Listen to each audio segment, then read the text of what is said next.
পুজোর পর অফিস খুলেছে। 10-12 দিন কুড়েমি করার পর কাজে আর মন বসে না। সকালে উঠে জোর করে অফিসের জন্য তৈরি হতে হয়। এতদিনেও বেশ পোক্ত চাকরিজীবী হতে পারলাম না।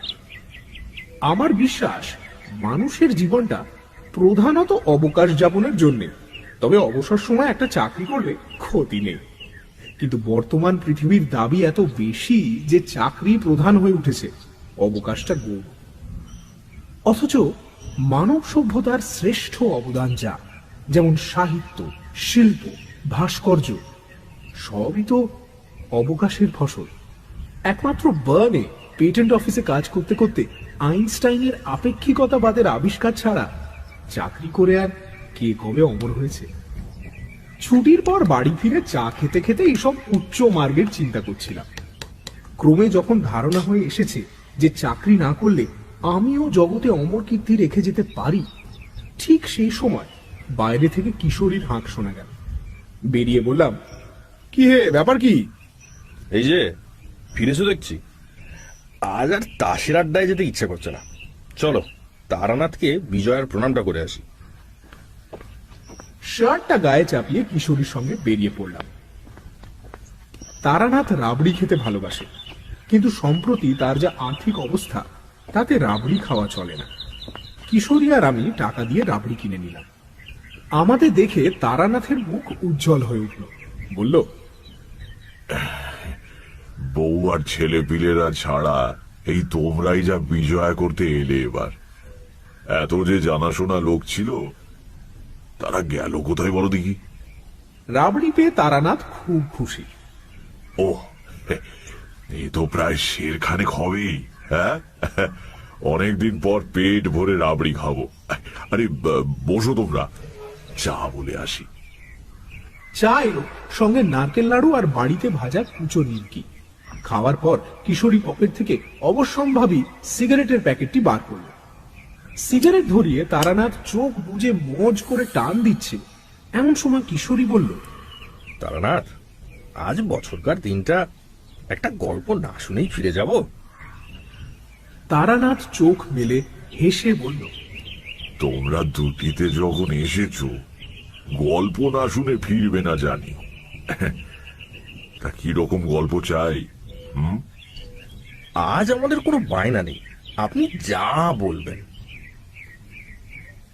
কিছুক্ষণ তারানাথ চুপ। বোধহয় মনে মনে গল্পটাকে গুছিয়ে নেবার কাজ চলছে। সিগারেটের শেষ টান দিয়ে তারানাথ বলতে শুরু করল,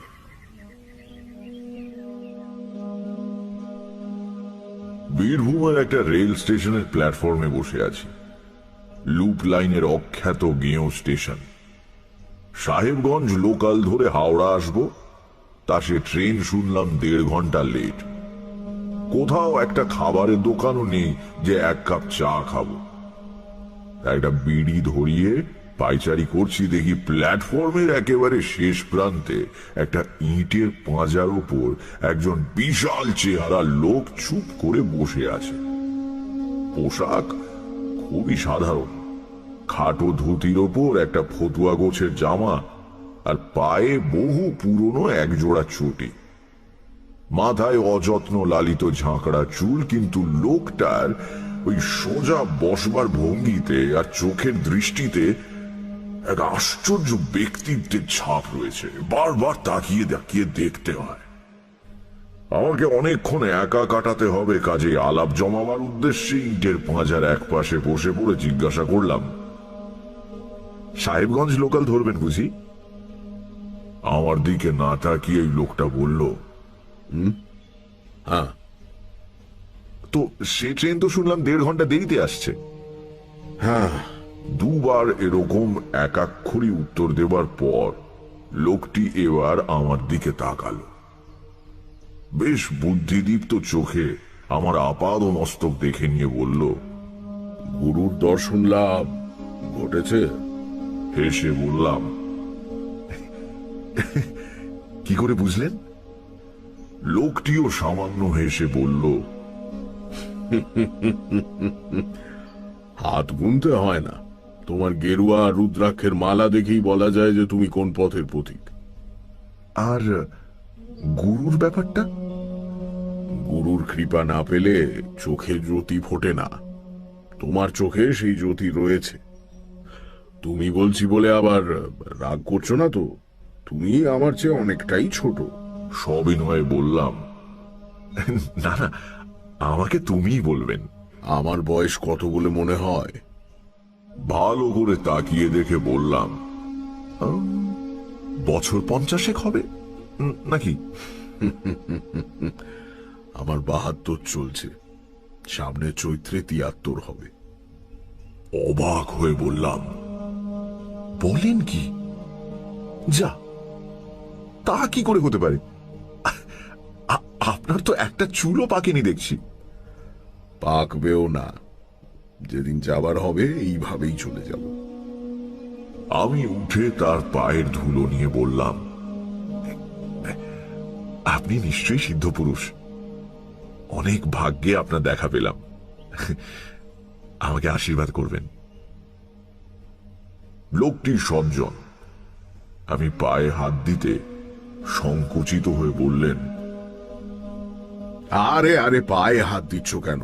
আমি সিদ্ধ পুরুষ টুরুষ কিছু নই ভাই। নিয়মিত প্রাণায়াম করি, তাতেই শরীর তৈরি হয়ে গেছে আর কি। জরার আক্রমণ কিছুদিন ঠেকিয়ে রাখতে পারবো। ইটের পাঁজার ওপর লোকটির পাশে জমিয়ে বসলাম।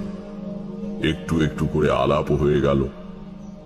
জানতে পারলাম তার নাম বিশ্বেশ্বর ভট্টাচার্য। লোকে বিশু ঠাকুর বলে ডাকে। এককালে মুর্শিদাবাদের কোন গ্রামে বাড়ি ছিল, এখন কিচ্ছু নেই। এই রকম ঘুরে ঘুরে বেড়ান।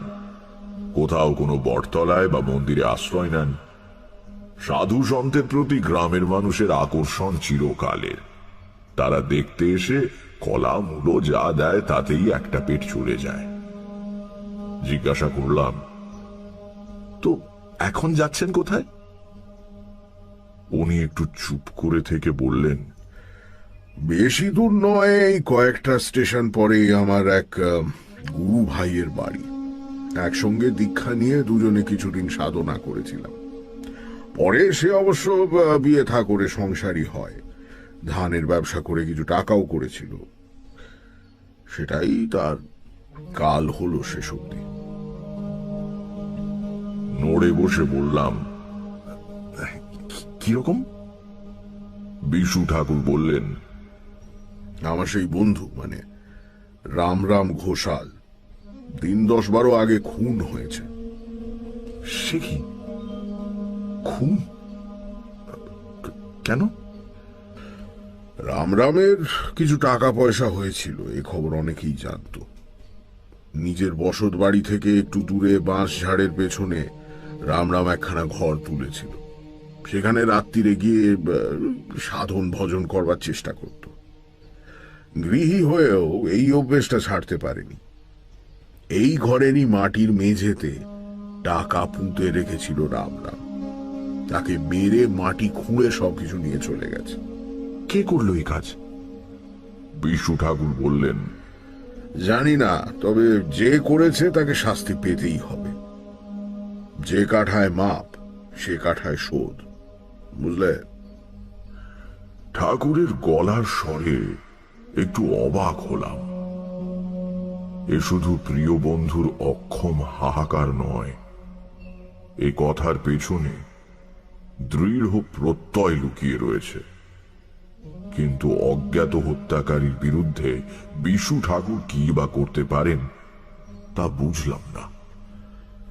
তুমি কোথায় চলেছ? হেসে বললাম, কোথাও না, মানে কোনো ঠিক নেই আর কি। বাড়িতে ভালো লাগে না, তাই ঘুরে ঘুরে বেড়াই। আর সাধু সন্ন্যাসী দেখা পেলে তাদের সঙ্গ লাভের চেষ্টা করি। এই যেমন এখন ইচ্ছে করছে আপনার সঙ্গে থাকি। বিশু ঠাকুর এই প্রথম হাসলেন, বললেন, আমার সঙ্গে থাকতে চাও? বেশ, চলো, আমার কোনো আপত্তি নেই। খাওয়া দাওয়া কিন্তু আমার যা জুটবে তোমারও তাই, আবার নাও জুটতে পারে। চলবে তো? আমার অভ্যেস আছে।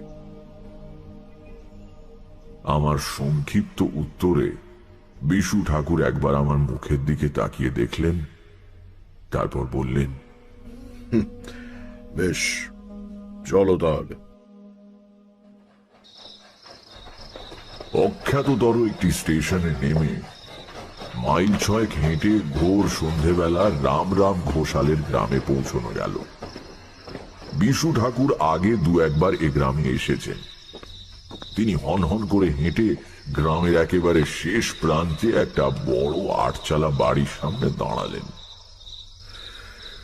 মাঝখানে উঠোন ঘিরে গায়ে গায়ে লাগা অনেকগুলো ঘর, উঠোনে তুলসী মঞ্চ, ঘরে ঘরে আলো জ্বালার উদ্যোগ চলছে, সঙ্গে কয়েকটি শিশুর কলরব শোনা যাচ্ছে। কিন্তু সব মিলিয়ে বাড়ির পরিবেশে একটা শোকের বিষণ্ণতা পরিব্যাপ্ত হয়ে আছে। বিশু ঠাকুর আমার হাত ধরে উঠোনে এসে দাঁড়ালেন। গৃহস্বামী এগিয়ে এসে অতিথিকে আপ্যায়ন না করলে অতিথির পক্ষে দাঁড়িয়ে থাকাটা বড় অস্বস্তিকর হয়ে পড়ে। এ বাড়ির কর্তা এখন কে জানি না, কাজেই আমরা চুপ করে দাঁড়িয়েই রইলাম। মিনিট 10 পরে উঠোনের ওধারের একটা ঘর থেকে প্রদীপ হাতে এক বিষণ্ণ মূর্তি মহিলা বেরিয়ে তুলসী তলায় আসতে গিয়ে আমাদের দেখে থমকে দাঁড়িয়ে বললেন, কে কে ওখানে? বিশু ঠাকুর 2 পা এগিয়ে গিয়ে বললেন, বৌমা, আমি বিশ্বেশ্বর ভট্টাচার্য, চিনতে পারছো? রাম রাম থাকতে আমি এসেছিলাম কয়েকবার। মহিলাটি এক মুহূর্ত নীরব থাকবার পর চিৎকার করে কেঁদে উঠলেন।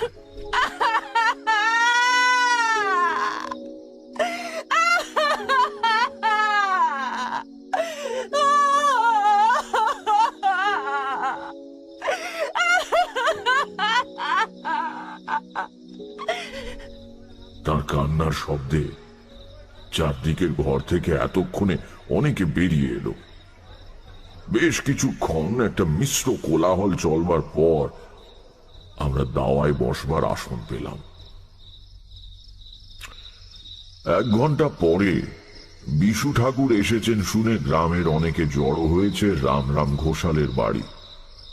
তালপাতার চাটাইয়ে বিশু ঠাকুর বেশ সোজা হয়ে বসে আছেন।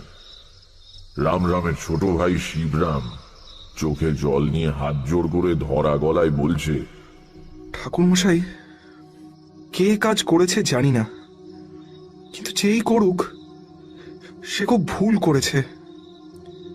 দাদা আমার শিবতুল্য মানুষ ছিলেন, ব্যবসা করতেন বটে, কিন্তু টাকা কড়ির ওপর কোনো লোভ ছিল না। কত লোকের পাওনা ছেড়ে দিয়েছেন, কত লোকে কন্যাদায় উদ্ধার করেছেন। এই অঞ্চলের সবাই জানতো বিপদে পড়ে রাম ঠাকুরের কাছে গেলে খালি হাতে ফিরতে হবে না। এত পয়সা উপার্জন করতেন, কিন্তু নিজে পড়তেন একটা খাটো ধুতি।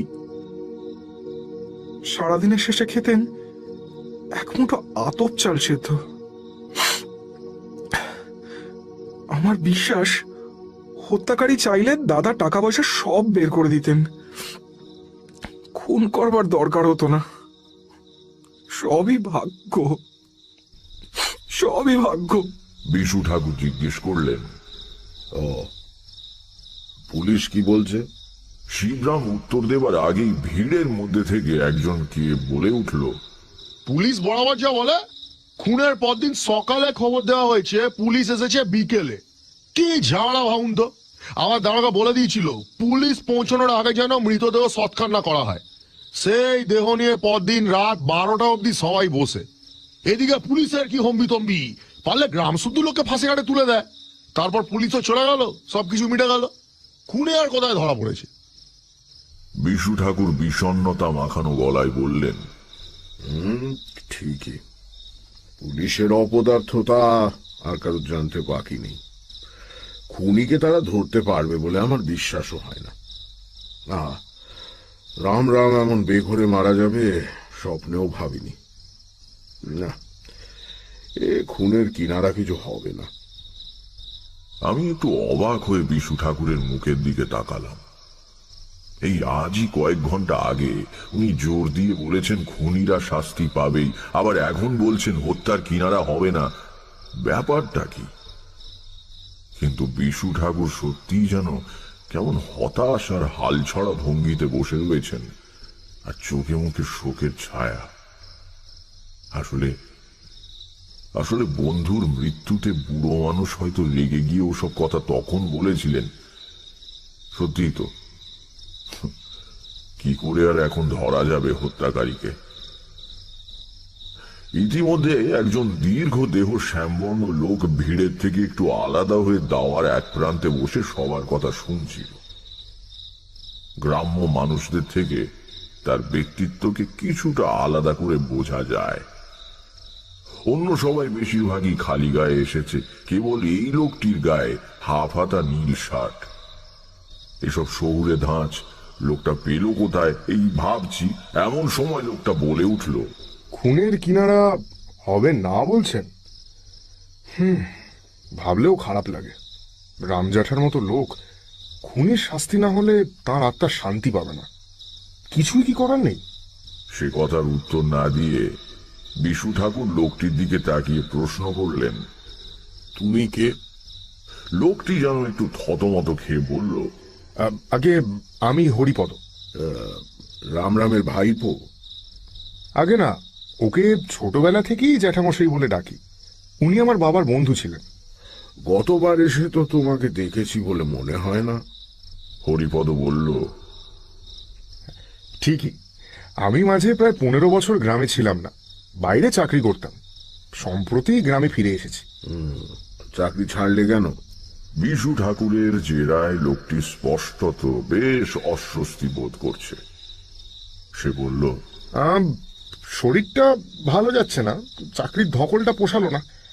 শরীর একটু ভালো বোধ করলে হয়তো আবার চলে যাব। বিশু ঠাকুর তাকে আর কোনো প্রশ্ন করলেন না।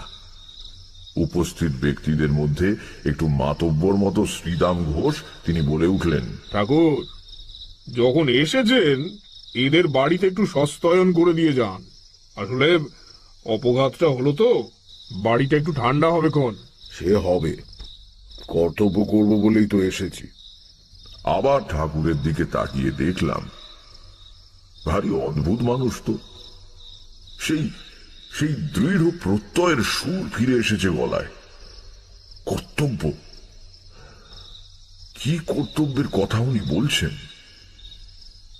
কিন্তু আমাকে বেশি ভাবতে না দিয়ে বিশু ঠাকুর হঠাৎ দাঁড়িয়ে উঠে বললেন, চলো দেখি তোমরা, রামরামের সেই চালাঘরটা কোন দিকে, একটু দেখে আসি জায়গাটা। গ্রামে যেমন হয় পুরো ভিড়টা আমাদের সঙ্গে চলল। বাড়ির পেছনের ঘন বন জঙ্গলের মধ্যে দিয়ে একটা ছোট্ট সুঁড়ি পথ চলে গিয়েছে। সেটা ধরে বেশ কিছুটা যাওয়ার পর মৃত বলরাম ঘোষালের সাধন পীঠে এসে উপস্থিত হলাম। সামান্য খানিকটা জায়গা পরিষ্কার করে মজবুত চালাঘর তোলা হয়েছে। মাটির সিঁড়ি বেয়ে উঠে প্রথমে সরু দাওয়া, তারপর ঘর। দরজা খোলা, হা হা করছে। এখানে কয়েকদিন আগেও একজন রীতিমতো জীবন্ত মানুষ বসে ঈশ্বরের আরাধনা করত। এখনো তার রক্তের দাগ মাটির মেঝেতে লেগে রয়েছে। এইসব ভাবতে গিয়ে মনটা উদাস হয়ে গেল। হাসি মুখে যে লোকটা দুপুরে ভাত খেয়েছে, ভোরে সূর্য প্রণাম করেছে, ভবিষ্যতের স্বপ্ন দেখেছে, সে জানতো না পরের দিন সকালে এই পৃথিবীটা তার কাছে অনেক দূরের হয়ে যাবে। এইটুকু তো মানুষের জীবন, নিতান্ত অনিশ্চিত।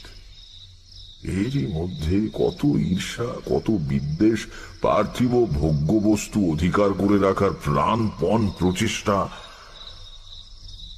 কি সার্থকতা এর! বিশ্বেশ্বর ভট্টাচার্য আর আমি দাওয়া পেরিয়ে ঘরের মধ্যে ঢুকলাম। শ্রীদামের হাতে লণ্ঠন ছিল, সেও আমাদের সঙ্গে ঢুকলো ঘরে, তার পেছন পেছন শিবরাম। বাকিরা ভিড় করে দাঁড়ালো দরজার কাছে।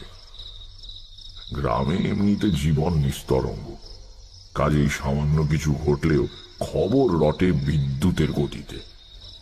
ঘোষাল বাড়িতে দুজন সাধু এসেছে। এবার তার রুটে যেতেই অর্ধেক গ্রাম রামের চালা ঘরের সামনে এসে জমল। ঘরের এক কোণে কাঠের ছোট জলচৌকির ওপর লাল বনাত দিয়ে ঢাকা ঠাকুরের আসন। সেখানে সিঁদুর মাখানো একটি পাথরের কালী মূর্তি রয়েছে। দেয়ালে দশমহাবিদ্যার ছাপা ছবি বাঁধানো, বাজারে যেমন কিনতে পাওয়া যায়। এছাড়া সমস্ত ঘরে আর কিছুই নেই, আসবাবপত্রও না। ঘরের মেঝেতে এখানে সেখানে মাটি খুঁড়ে ডাঁই করা রয়েছে।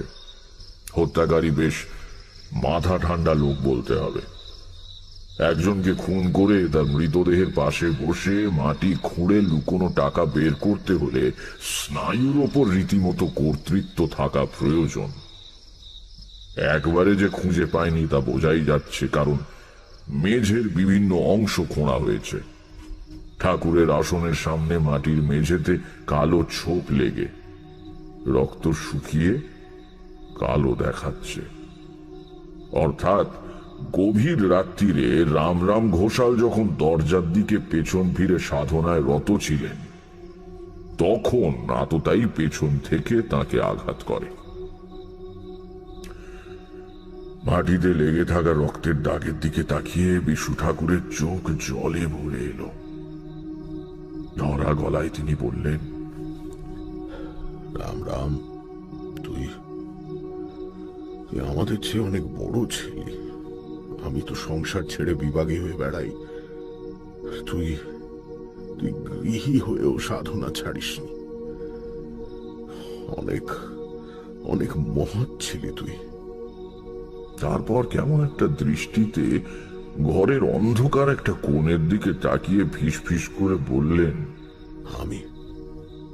আমি এসে গিয়েছি, কাজ সেরেই ফিরব।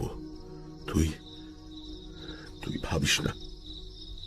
এমন দৃঢ়তার সঙ্গে বিশু ঠাকুর কথাগুলো বললেন যেন ঘরের ওই শূন্য অন্ধকার কোণে তিনি এক অশরীরী উপস্থিতিকে প্রত্যক্ষ করছেন। আমার সমস্ত শরীরে কাঁটা দিল। শ্রীদাম আর শিবরামও দেখি কেমন ভাবে তার দিকে তাকাচ্ছে, পাগল ভাবছে কিনা কে জানে। বিশু ঠাকুর বললেন, চলো তারানাথ, বাইরে যাই। ঘর থেকে বেরিয়ে আমরা দাওয়ায় বসলাম। গ্রামবাসীরা চারদিকে ঘিরে রইল। আমি শ্রীদামকে বললাম, ঘোষাল মশাইয়ের সাহস ছিল বলতে হবে। এমন নির্জন জায়গায় জঙ্গলের মধ্যে রাত্রিরে একা থাকতেন, সাধারণ লোক হলে পারত না। আগে হ্যাঁ, তবে সাধক মানুষ তো কিচ্ছু পরোয়া করতেন না। শিবরাম বলল, দাদার সঙ্গে কেতু থাকতো, দাদার আদরের কুকুরটা। কিন্তু দাদার মৃত্যুর পর থেকে ওকেও কোথাও দেখতে পাচ্ছি না। কোথায় যে গেল কুকুরটা? হঠাৎ দেখলাম বিশু ঠাকুর সোজা হয়ে বসেছেন, চোখে বুদ্ধি মেশানো খরদৃষ্টি। বললেন, কেতু কি দেশি কুকুর? আগে বিলিতি কুকুর আর এই গ্রামে কোথা থেকে পাচ্ছি বলুন? তবে দেশি কুকুর বলে ওকে কেউ অবহেলা করতে সাহস পেত না। এই বিশাল চেহারা কেতুর, সিংহের মতো থাবা, ভারী গলায় তার গর্জন শুনলে অচেনা লোকে নাড়ি ছেড়ে যেত। বাড়ির কাছে কারো আসার উপায় ছিল না। বাঘের মতো কুকুর ঠাকুর মশাই। দাদার পেছন পেছন ঘুরতো সারাদিন। দাদা রাত্রিরে এখানে এলে কেতু দরজার কাছে চুপটি করে এসে বসে থাকতো। তাকে আর দেখতে পাওয়া যাচ্ছে না বলছো? না ঠাকুর মশাই, দাদা মারা যেতে কোথাও চলে গিয়েছে হয়তো। জন্তু জানোয়াররা সব বুঝতে পারে তো। বিশু ঠাকুর যেন বিষয়টা ঝেড়ে ফেলার মতো করে শিবরামকে বললেন, তা হবে হয়তো, যাক গে সেই কথা। আমরা কিন্তু আজ রাত্রিটা এখানেই থাকবো, বুঝলে? শিবরাম অবাক হয়ে বলল, এখানে কি করে থাকবেন? পাড়া থেকে এতটা দূরে বনের মধ্যে। আমাদের কোনো অসুবিধা হবে না। শুধু কিছুটা দুধ দিয়ে যেও, আর এক বোঝা শুকনো কাঠ, ধুনি জ্বালাবো। শিবরাম বলল, আমি গিয়েই কাঠ আর দুধ পাঠিয়ে দিচ্ছি। যদি বলেন চাল ডাল আর নতুন হাঁড়িও দিচ্ছি, বরং দুটো ভাত ফুটিয়ে নিয়ে। বিশু ঠাকুর দৃঢ় গলায় বললেন, প্রয়োজন হবে না, আমি রাত্রিরে দুধ ছাড়া কিছু খাই না। ঠিক আছে, পাঠিয়ে দিচ্ছি ঠাকুরমশাই। তবে আজ আমাদের বাড়িতে থাকলেই ভালো করতেন। আমার এরকম বাইরে থেকেই অভ্যেস, কারণ বাড়িতে থাকলে ঘুমোতে পারবো না। তাছাড়া ভয় কি, এখান থেকে চেঁচিয়ে ডাকলে তো তোমরা শুনতে পাবে, তাই না? আগে হ্যাঁ। তবে ঠিকই আছে, কাল আমরা চলে যাব, একটা রাত এখানেই কেটে যাবে। যার সঙ্গে এত বন্ধুত্ব, যাকে নিয়ে সম্পর্ক, সেই যখন রইল না। তারপর একটা দীর্ঘ নিঃশ্বাস ছেড়ে বিশু ঠাকুর বললেন, আর মায়া বাড়াবো না। ঠাকুরের গলাটা যেন বড়ই অভিনয় অভিনয় ঠেকল। এত দীর্ঘশ্বাস ফেলে হাউতাস করবার লোক উনি নন।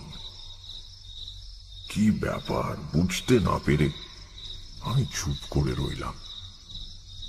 বিশু ঠাকুর আবার বললেন, সত্যি মানুষের কি কপাল! টাকা পয়সা তো মেঝে খুঁড়ে নিয়ে গেলই, গ্রামের কালী মন্দিরটাও আর হলো না। ভিড়ের মধ্যে সামান্য গুঞ্জন চলছিল, হঠাৎ হঠাৎ সেটা থেমে গেল। সবাই নতুন কথা শুনে বিশু ঠাকুরের মুখের দিকে তাকিয়ে আছে। শ্রীরাম ঘোষ বলল, আগে ঠাকুরমশাই, এই কালী মন্দিরের কথাটা কি বললেন? ঠিক তো বুঝতে পারলাম না। কেন, তোমরা জানো না? রাম ঠিক করেছিল গ্রামে বিরাট কালী মন্দির প্রতিষ্ঠা করবে। স্বপ্নে আদেশ পেয়েছিল নাকি দেবীর কাছ থেকে। এজন্য কিছু সোনা কিনে জমিয়ে রেখেছিল বেচারা। সে সব তো হত্যাকারী নিয়ে গেল। শিবরাম অবাক হয়ে বলল, দাদা সোনা কিনে জমিয়ে রেখেছিল? বলেন কি ঠাকুরমশাই? কই, আমরা তো কিছু জানতাম না। জানবে কি করে, গোপনে করছিল তো কাজটা। মন্দির প্রতিষ্ঠা হলে দেখতেই পেতে। গতবার যখন আসি, আমাকে এক মুঠো পাকা সোনার গিনি দেখিয়েছিল। এই কবছর না জানি আর কত গিনি জমেছিল। সবই পরের ভাগে চলে গেল। মন্দিরটা হলে তোমাদেরই থাকতো। মেঝে খোঁড়ার কথা শুনেই বুঝেছি হত্যাকারী আর কিছু রেখে যায়নি। ভিড়টা আস্তে আস্তে পাতলা হয়ে এলো। এত বড় খবরটা বাড়ি গিয়ে সবাইকে জানাতে হবে তো। শিবরামও শেষ পর্যন্ত আমাদের প্রণাম করে উঠে পড়ল। লণ্ঠনটা রইল ঠাকুরমশাই, তেল ভরা আছে। হঠাৎ পেছন থেকে বিশু ঠাকুর তাকে ডাকলেন, শিবরাম, শোনো। আগে দুধটা তুমি নিজে দিয়ে যেও, কারোর হাতে পাঠিও না। আর শিবরাম বিনীত ভঙ্গিতে দাঁড়িয়ে অপেক্ষা করতে লাগলো। রামের কুকুর কেতুর গায়ের রং কি ছিল বলতে পারবে? লাল কি? একটু বিস্মিত হয়ে শিবরাম বলল, হ্যাঁ, আগে না, কালো, মিশমিশে কালো। কেন বলুন তো? না, এমনি মনে হলো তাই জিজ্ঞেস করলাম। আচ্ছা, তুমি যাও এখন। শিবরাম চলে যেতেই চারদিকে নৈশ স্তব্ধতা যেন প্রকট হয়ে উঠল। ঝিঁঝি ডাকছে জঙ্গলে, বাঁশ বনে অদ্ভুত শব্দ করে বাঁশ দুলছে। মাথার উপরে কেবল একটুখানি খোলা আকাশ দেখা যায়। অজস্র নক্ষত্র ফুটেছে কালো রাত্রির পটে। আবহাওয়া বেশ সুন্দর, তেমনি গরমও নেই, আবার ঠান্ডাও নয়। বিশ্বেশ্বর ভট্টাচার্যের গলা শুনতে পেলাম। রাত্রির নির্জনতার মধ্যে বেজে উঠেছে। আস্তে আস্তে স্পষ্ট উচ্চারণে বলছেন, অহন্যহনি ভূতানি গচ্ছন্তি হজমালয়ম শেষা স্থাবরমিচ্ছন্তি কিমাশ্চর্যমতঃ পরম। বললাম, মহাভারত? বকরূপী ধর্মের সঙ্গে যুধিষ্ঠিরের সংলাপ। প্রত্যেক দিনই পৃথিবীতে শত শত মানুষ মরছে। কেউ পার্থিব সম্পদ বুঁচকা মেঁধে সঙ্গে নিয়ে তো যেতে পারছে না। তবুও যারা বেঁচে আছে তারা ভাবছে তারা বুঝি চিরকালই বেঁচে থাকবে। কিন্তু সবাই এই সার কথা বুঝে সন্ন্যাসী হয়ে গেলে জগৎ সংসার কি করে চলবে ঠাকুরমশাই? সবাই সন্ন্যাসী হবে কেন? গৃহী কি সৎ হতে পারে না, অনাসক্ত হতে পারে না? কিসের সম্পত্তি আর ঐশ্বর্য আর ক্ষমতা নিয়ে অহংকার? জানো তো, মা কুরু ধনজন যৌবন গর্বং নিমেষে হরতি কালং সর্বং। যদি সম্পদ সংগ্রহ করতে হয় তাহলে অপরের জন্য করো, মহাকাল সব এক নিমেষে হরণ করতে পারে। বললাম, যেমন ঘোষাল মশাই গ্রামের লোকদের ভালো হবে বলে মন্দির প্রতিষ্ঠার জন্য সোনা জমিয়েছিলেন। বিশু ঠাকুর এক মুহূর্ত আমার দিকে রহস্যময় চোখে তাকিয়ে রইলেন। তার ঠোঁটের কোণে সূক্ষ্ম হাসির রেখা। তারপর চোখ সরিয়ে নিয়ে হালকা গলায় বললেন, রামরাম কোনোদিনই মন্দির প্রতিষ্ঠার জন্য দেবীর আদেশ পায়নি। তার কোনো সোনাও জমানো ছিল না। বিস্মিত হয়ে বললাম, তার মানে আপনি যে সবাইকে বললেন নিজের চোখে এক মুঠো গিনি দেখে গিয়েছেন? মিথ্যে কথা বলেছি। সে কি? কেন? সোনা আমার কল্পনা ছাড়া কোথাও ছিল না, কাজেই হত্যাকারী নিশ্চয়ই তা পায়নি। যা নেই তা আর পাবে কি করে? কিন্তু আমার এই কথাটা এখনই গ্রামের মধ্যে প্রচার হয়ে যাবে। যে খুন করেছে সে রামরামের পরিচিত লোক। তাহলে প্রথমত সে রামরামের লুকোনো টাকার কথা জানতে পারত না। দ্বিতীয়ত, তাকে দেখেই খুনের রাতে কুকুরটা চেঁচাতো এবং আক্রমণ করত। সম্ভবত একটু আগেই এখানে যে ভিড় জমেছিল তার মধ্যেই সে দাঁড়িয়েছিল। এখন সেই সোনার কথা শুনে সে মনে করবে এটা এখন ওই ঘরের মেঝেতেই কোথাও মাটির তলায় পোঁতা রয়েছে। সোনার লোভ বড় লোভ। আমার বিশ্বাস এই ভুল শুধরে নিতে সে আবার এখানে আসবে। শুনে বিশেষ ভরসা হলো না। বাঁশবনের ধারে এই চালা ঘরে আমরা দুটি প্রাণী। রাত্রিরে যদি রামরামের হত্যাকারী আবার আসে তাহলে আমি অন্তত খুব একটা আনন্দ পাব না। বললাম, কবে আসবে? বিশু ঠাকুর হেসে বললেন, ভয় নেই, আজ আসবে না। সে বোকা নয়, সে জানে তার হাতে অঢেল সময় রয়েছে। আমরা কাল চলে গেলে সে যে কোনো দিন এসে ধীরে সুস্থে কাজ শেষ করে যাবার কথা ভাববে। একজন অসতর্ক মানুষকে খুন করা সোজা, কিন্তু ধুনি জ্বালিয়ে জেগে থাকা দুজন মানুষকে আক্রমণ করা সহজ নয়। আর খামোকা করবেই বা কেন, যখন পরে নিরুপদ্রবে কাজটা সারা যেতে পারে। একটু ভেবে বললাম, কিন্তু আমরা তো কাল চলে যাচ্ছি, তাহলে এই ফাঁদ পেতে লাভ কি? খুনি এলেই বা তাকে ধরবে কে? আর ধরলেই বা কি প্রমাণ হবে? রাত্রিরে এই চালাঘরের কাছে ঘুরঘুর করছিল, কাজেই সে রামরাম ঘোষালকে মেরেছে, এমন যুক্তি কি আদালত শুনবে? বিশু ঠাকুর যথার্থ বিস্ময়ের সঙ্গে বললেন, আদালত? এর মধ্যে আদালত আসছে কোথা থেকে? তাহলে? পরে বলবো।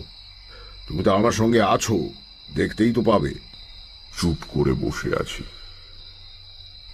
একদম চুপ।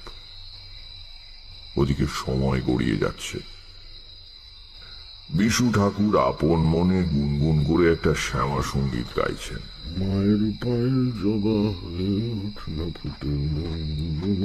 ইতিমধ্যে শিবরাম দুধ নিয়ে এলো। ভয় করছে না তো ঠাকুরমশাই? না, মায়ের নাম গান করছি, ভয় কি? দরকার হলে চেঁচিয়ে ডাকবেন কিন্তু, কেমন? নিশ্চয়ই, তুমি চিন্তা করো না।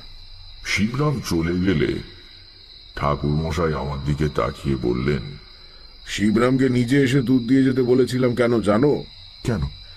আমরা আশায় গ্রামের একজন নিশ্চয়ই স্বস্তি বোধ করছে না। সে খেয়ে তা তো আমরা জানি না, তাই সাবধানে থাকাই ভালো। সামনে আক্রমণ না করলেও খাবারে বিষ মিশিয়ে দিতে বাধা কোথায়?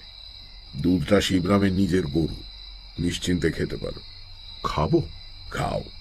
শিবরাম তার দাদাকে খুন করেনি। কি করে বুঝলেন? আমি বুঝতে পারি। নিজের পোঁটলা থেকে একটা পেতলের ঘটি বের করে তাতে অর্ধেক দুধ ঢেলে নিয়ে মাটির ভাঁড়টা আমার দিকে বাড়িয়ে দিয়ে বললেন, খাও।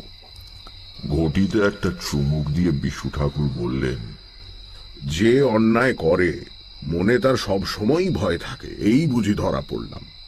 সবার দিকেই সে সন্দেহের চোখে তাকায়, তাই এই সাবধানতাটুকু নিতেই হলো। শুধু দুধ খেতে কষ্ট হচ্ছে না? লজ্জা পেয়ে বললাম, না না। আমারই ভুল। তুমি ছোকরা লোক, তোমার খিদে পেতেই পারে। কি খেতে ভালোবাসো তুমি? হেসে বললাম, আমার এখন কিছু না হলেও চলবে। হ্যাঁ, তবে একটু আগে মনে পড়ছিল ছোটবেলায় গ্রামের বিরিঞ্চি ময়রার দোকানের মাখা সন্দেশের কথা। মা দুধ আর মাখা সন্দেশ খেতে দিতেন মাঝে মাঝে। কোথায় গেল সেই ছোটবেলা? মাখা সন্দেশ মানে কাঁচা গোল্লা? ভালো মজা তো। আজই বিকেলে তোমার সঙ্গে দেখা হওয়ার একটু আগে খানিকটা মাখা সন্দেশ কিনেছিলাম রাত্রিরে, আর কিছু না জুটলে খাবো বলে। আর তুমিও কিনা পৃথিবীতে এত জিনিস থাকতে মাখা সন্দেশই খেতে চাইলে। দাঁড়াও। বিশু ঠাকুর পোঁটলার মধ্যে হাত ঢুকিয়ে একটা শাল পাতা ঠোঙা বের করে আমার হাতে দিলেন।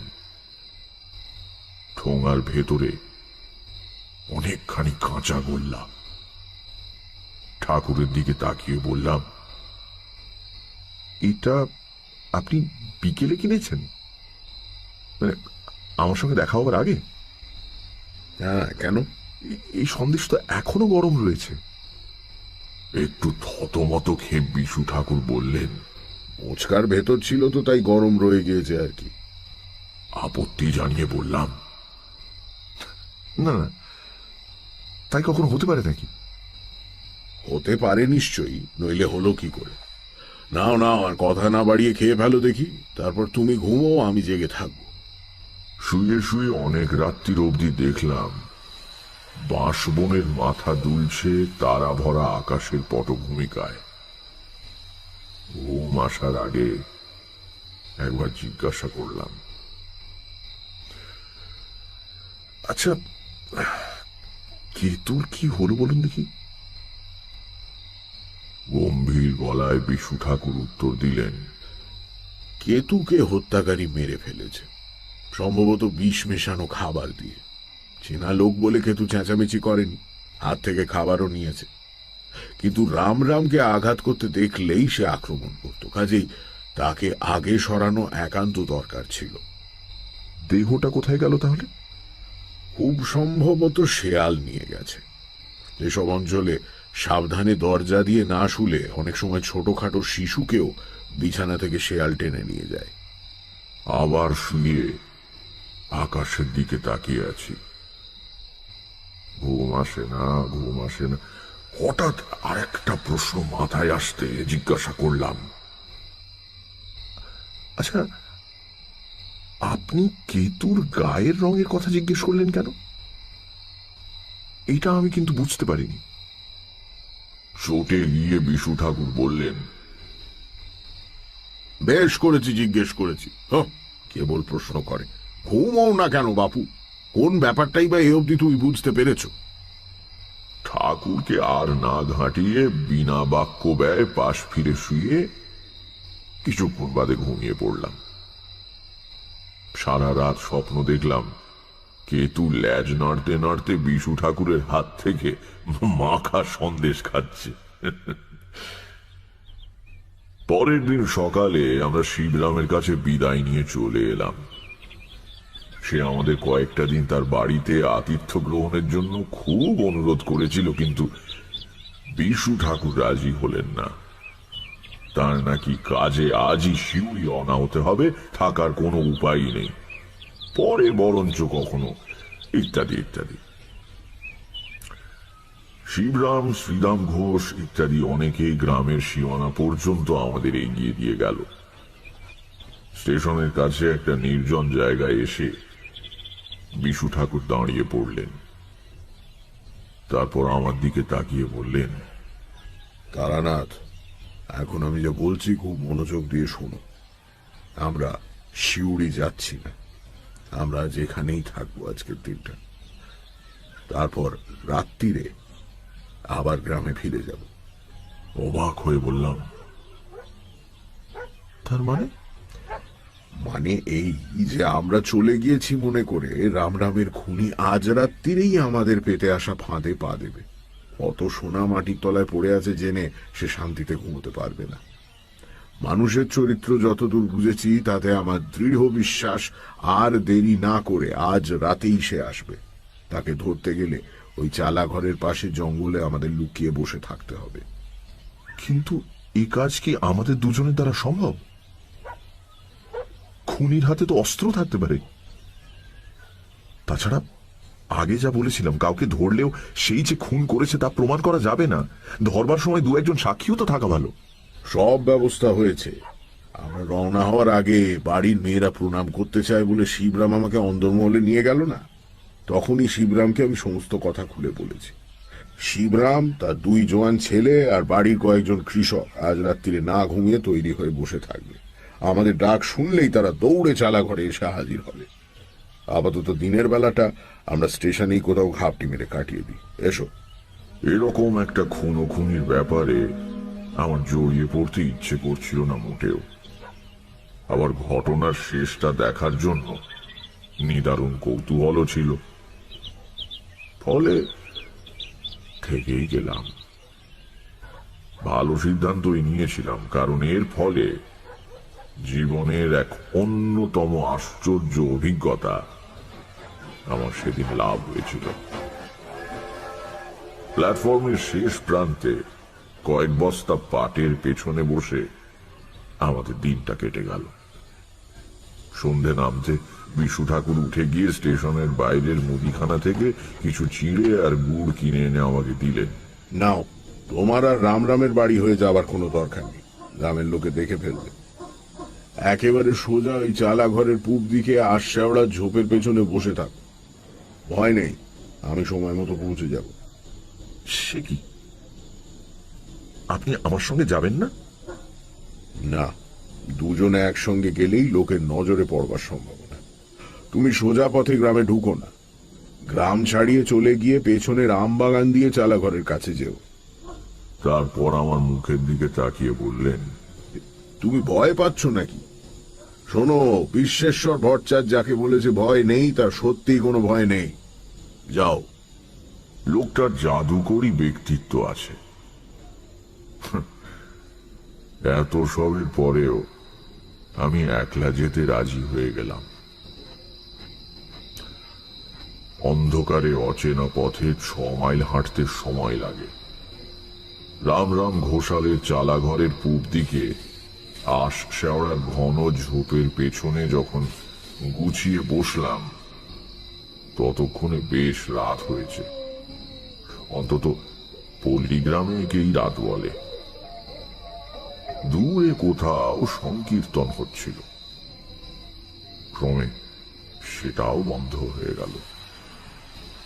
বাঁশ ঝাড়ে মাটির ওপর পড়ে থাকা শুকনো বাঁশ পাতার ওপর দিয়ে মাঝে মাঝে খসখস করে কি যেন যাতায়াত করছে। তাছাড়া আর কোথাও কোনো শব্দ নেই। চুপ করে বসে আছি, কিন্তু কিচ্ছু না করেই বা কতক্ষণ বসে থাকা যায়? রাত কত হলো কে জানে। আর বিশু ঠাকুরই বা আসছেন না কেন? আমাকে এরকম বিপদের মুখে ঠেলে দিয়ে তার কি এত দেরি করা উচিত হচ্ছে? মশাও কামড়াচ্ছে বেশ, কিন্তু পাছে শব্দ হয়, সেই ভয় চাপড় দিয়ে মশা মারতে পারছি না। হাত নেড়ে নেড়ে দাঁড়াচ্ছি, সঙ্গে নিজের উপর বেশ রাগও হচ্ছে। জীবনে অনেক কিছু করেছি বটে, কিন্তু কখনো একজন অচেনা হত্যাকারীকে ধরবো বলে রাত্রির বেলা সাপ খোপের ভয় উপেক্ষা করে মশার কামড়ে অতিষ্ঠ হয়ে ঝোপের আড়ালে বসে থাকিনি অন্তত। এভাবে বহুক্ষণ কেটে যাওয়ার পর আমার সত্যি খুব ভয় করতে লাগলো। ব্যাপার কি? স্টেশন থেকে 6 মাইল পথ হেঁটে আসতে যতক্ষণই লাগুক, তাতে এত দেরি তো হতে পারে না।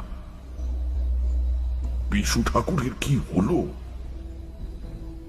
আমার কাছে কুড়ি না থাকলেও আন্দাজ করতে পারছি রাত অনেক হয়েছে। একা এইভাবে বসে থাকা বিপজ্জনক বটে। উঠে শিবরামের বাড়ির দিকে চলে যাব কি? কিন্তু ধরা যাক আমিও উঠলাম, আর ওদিক থেকে রামরাম ঘোষালের হত্যাকারী এসে হাজির হলো, সেটাই বা কি এমন সুখকর ব্যাপার হবে? না, তার চেয়ে চুপ করে বরং এভাবে বসে থাকাটাই ভালো। যদি বিশু ঠাকুর না আসেন অথচ রামরামের হত্যাকারী এসে উপস্থিত হয়, তাহলে সে সমস্তটা ঘরের মেঝে থেকে উঠোন অব্দি খুঁড়ে ফেললেও আমি চেঁচাবো না। তখনও জানি না আমার জীবনের এক আশ্চর্য অভিজ্ঞতার মুহূর্ত কতটা কাছে এসে গিয়েছে। নাকের ফুটোয় একটা মশা ঢুকে পড়ায় হাঁচি এসেছিল প্রাণপণে। হাত মুঠো করে চোয়াল শক্ত করে সজোরে হেঁচে ফেলবার ইচ্ছে দমন করবার চেষ্টা করছি, এমন সময় আমি যেখানে বসে আছি তার উল্টো দিক দিয়ে, অর্থাৎ বাঁশবাগানের পাশের জঙ্গল ঠেলে সন্তর্পণে কার আসবার আওয়াজ পেলাম। হাঁচি আপনি বন্ধ হয়ে গেল। বিশু ঠাকুর এলেন কি? কিন্তু তিনি এলে আমি যে পথে এসেছি সেই পথে মাঠের মধ্যে দিয়ে ঘুরে আসবেন, নয়তো শিবরামের বাড়ির থেকে শুঁড়ি পথটা ধরে আসবেন।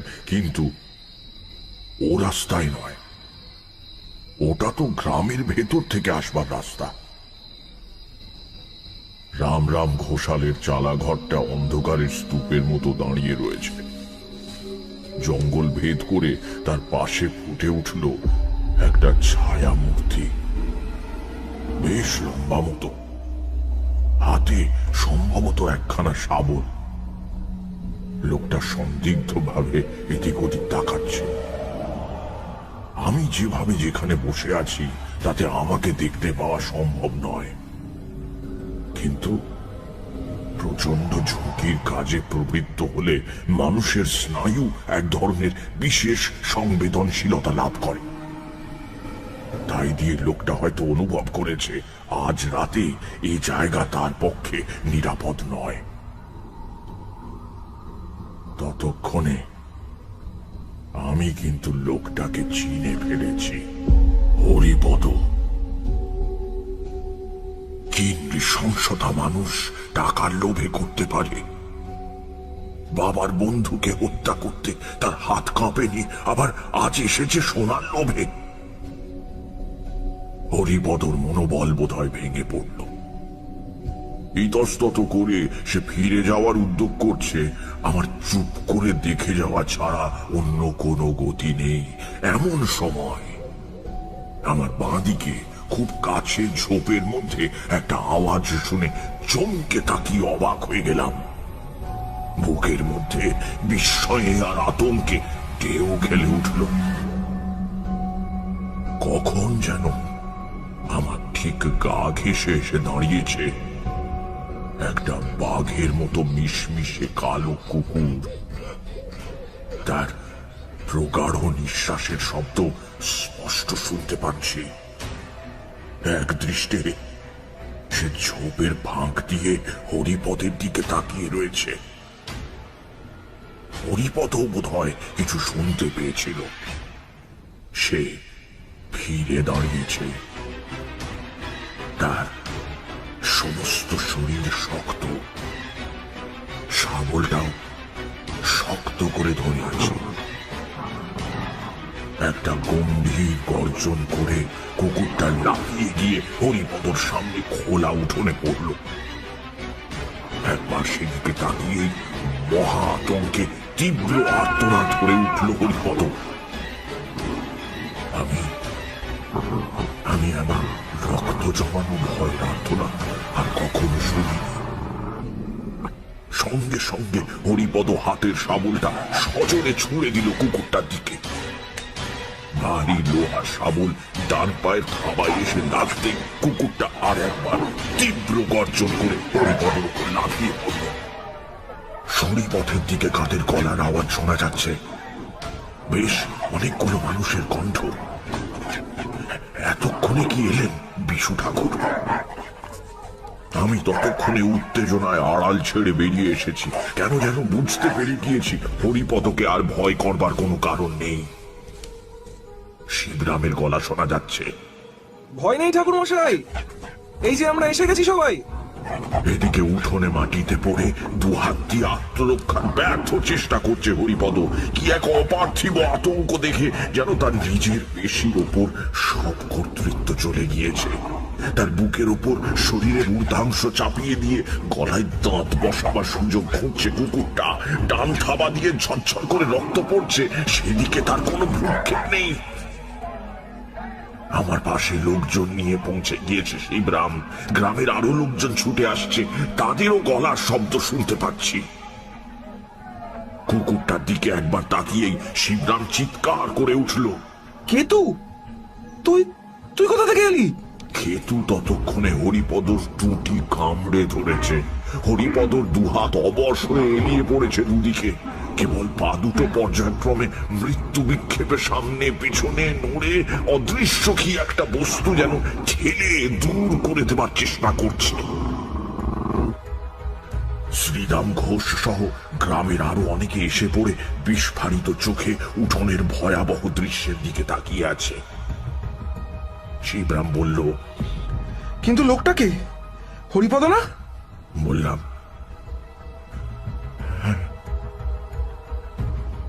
এতক্ষণে সম্বিত ফিরে পেয়ে শিবরামের কৃষানেরা লাঠি উঁচিয়ে তাড়া করে গেল। কেতু সরে গিয়ে মুখ তুলে তাকালো একবার। তার কষ বেয়ে গড়াচ্ছে তাজা রক্ত। তারপরে এক লাফে কেতু পাশের ঝোপে পড়ে মিলিয়ে গেল। শোনা গেল শুকনো বাঁশ পাতার উপর তার পায়ের শব্দ দূরে মিলিয়ে যাচ্ছে। কৃষানেরা যখন ধরাধরি করে হরিপদর দেহ রামরাম ঘোষালের চালা ঘরের দাওয়াই এনে রাখল, তখন সেই দেহে আর প্রাণ নেই। শিবরাম বলল, শেষে হরিপদ এই কাজ করলো? ছি ছি ছি ছি ছি, দাদা ওকে নিজের ছেলের মতো ভালোবাসতেন। আমি জিজ্ঞাসা করলাম, ঠাকুর মশাই কোথায়? তিনি তো আপনার সঙ্গেই ছিলেন, আপনার সঙ্গেই থাকবার কথা। আপনি জানেন না? কিন্তু কেতু এলো কোথা থেকে? উত্তরটা পেলাম বিশু ঠাকুরের সঙ্গে দেখা হবার পর। তিনি পরম প্রশান্ত মুখে প্ল্যাটফর্মের চায়ের দোকানে বসে গরম চা খাচ্ছিলেন। আমাকে দেখে বললেন, এই যে তারানাথ, এসো, চা খাবে? আমার আর কালকে যাওয়া হলো না, বুঝলে। তুমি চলে যাবার পর বললে বিশ্বাস করবে না, ঘুমিয়ে পড়েছিল। এক ঘুমে রাত কাবা। জেগে দেখি ভোর হয়ে এসেছে। ভাবলাম আর এতটা পথ হেঁটে কি হবে, তুমি নিশ্চয়ই এসে পড়বে সকালে। তা কি হলো বলো রাত্রিরে? খামোকা জাগতে হলো তো? নিতান্ত গা জ্বালা করা সত্ত্বেও সমস্ত ঘটনা তাকে বললাম। তার বিশেষ কোনো ভাব পরিবর্তন হলো বলে তো মনে হলো না। চায়ের শেষ চুমুক দিয়ে পেয়ালা নামিয়ে রাখতে রাখতে বললেন, আচ্ছা, শেষ অব্দি হরিপদর এই কাজ? এটা একেবারে নরাধম। ঠিক শাস্তি পেয়েছে। আপনি বলেছিলেন কেতু মারা গেছে। ভুল বলেছিলাম, বেঁচে আছে তো দেখাই যাচ্ছে। যাকে ট্রেনের প্রথম ঘন্টা পড়েছে, টিকিট কাটকে যাও। একটু চুপ করে থেকে বললাম, আমি আপনার সঙ্গে আর যাব না। কোথায় যাবে তবে? কলকাতার দিকে যাব, কাজ আছে। বিশু ঠাকুর হেসে বললেন, বেশ, তাই যেও। আমাকে ট্রেনে তুলে দাও অন্তত, তোমার গাড়ি তো দেরি আছে। গাড়িতে তুলতে গিয়ে খেয়াল করলাম বিশু ঠাকুর খোঁড়াচ্ছে। ডান পায়ের পাতায় ন্যাকড়ার পট্টি বাঁধা। আমার বুকের ভেতরটা হিম হয়ে এলো। বললাম, এ কি? আপনার পায়ে কি হয়েছে?